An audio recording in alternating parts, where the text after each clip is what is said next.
নমস্কার বন্ধুরা। তো আজকে আরেকটা নতুন রেসিপি নিয়ে নতুন ভিডিও নিয়ে তোমাদের কাছে আসলাম। তো আজকে আমি বানাচ্ছি ফুলকপির রোস্ট। তো এটাতে দেখো একটা কড়াইয়ের মধ্যে আমি জল দিয়ে ফুলকপিটাকে একটু সময় ভাপ যাওয়ার জন্য রেখে দিলাম। তো 5-7 মিনিট রাখার পর আমি জল থেকে ফুলকপিটা উঠিয়ে নিলাম। তো কড়াইয়ের মধ্যে একটু তেল দিয়ে দিয়েছি, খুব কমও না খুব বেশি না, মোটামুটি একটা তেল দিয়ে দিও। তারপর এটার মধ্যে পেঁয়াজ কেটে পেঁয়াজ দিয়ে দিয়েছি। তোমরা পেঁয়াজ আমি দুটো দিয়েছি কারণ আমি ফুলকপিটা একটু বড় নিয়েছিলাম। তোমরা যদি বুঝো ছোট ফুলকপি তাহলে তোমরা একটা পেঁয়াজ দিলেই হবে। তো পেঁয়াজটাকে একটু সময় ভেজে একটু গোল্ডেন ব্রাউন হওয়ার পর ওইটার মধ্যে আমি আদা বাটা আর রসুন বাটাটা দিয়ে দিলাম। একটু জল দিয়েছি ওটার মধ্যে। তো এখন দিয়ে একটু সময় ওইটাকে ভাজতে থাকবো। তো একটু বেশি না, 3-4 মিনিট একটু ভাজলেই হয়ে যাবে। তো এটা ভাজার পর বুঝতে পারবে একটু ভাজা ভাজাটা হয়ে যাওয়ার পর ওটার মধ্যে আমি এখন আস্ত ফুলকপিটা যেটা উঠিয়ে রেখেছিলাম ওই ফুলকপিটা এখন দিয়ে দেব। প্রথম ফুলকপিটাকে উল্টো করেই দিয়েছি, তারপর এটাকে একটু সময় 1-2 মিনিট রাখার পর এটাকে সোজা করে নিয়েছি। তো এখন এটার মধ্যে আমি টমেটো পেস্ট করেছিলাম, তো টমেটো পেস্টটা এখন দিয়ে দেব।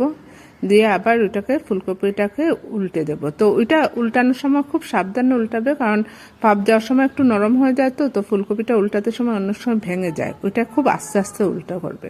তো এখন আমি এটার মধ্যে নুন দিয়ে দিচ্ছি, একটু হলুদের গুঁড়ো, একটু জিরার গুঁড়ো, একটু ধনিয়ার গুঁড়ো আর কাশ্মীরি লাল একটু লঙ্কার গুঁড়োটা দিয়েছি। আমি কাশ্মীরি লালটাই দেই, তোমরা যদি ঝাল ঝাল লাগে তাহলে এমনি লঙ্কার গুঁড়ো দিয়ে দিও। আমি বাচ্চারা খায় তো তার জন্য আমি কাশ্মীরি লালটাই দিয়েছি। তো ওই লঙ্কার গুঁড়োটা দেওয়ার পর একটু জল দেবো ওইটার মধ্যে, তখন বেশি জল দেবে না, একটু জল দিয়ে ওইটাকে একটু সময় ঢাকা দিয়ে রেখে দেবো।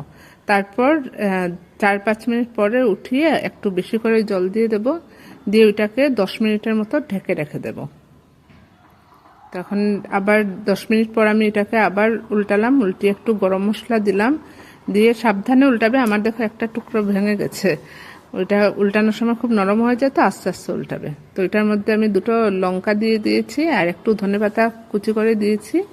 দিয়ে তারপর একটু সময় ঢাকা দিয়ে রেখে এখন দেখো তেল বেরিয়ে গেছে মশলা থেকে, খুব সুন্দর লাগছে দেখতে। তো তেলটা বেরিয়ে যাওয়ার পর এখন আমি উঠিয়ে নেব। এটা তোমরা ফ্রাইড রাইসের সাথেও খেতে পারো, এমনি রাইস দিয়েও খাওয়া যায়, পরোটা দিয়েও খাওয়া যায়, খুব টেস্টি হয়। বাচ্চারাও ভালোবাসে আর সবারই ভালো লাগবে আশা করি। তো একদিন তোমরা বানিয়ে দেখো, খেয়ে কীরকম লাগলো। তো আজকের ভিডিওটা আমি এখানেই শেষ করছি, আর কালকে আবার একটা নতুন ভিডিও নিয়ে আসবো। তো আজকের জন্য বাই বাই।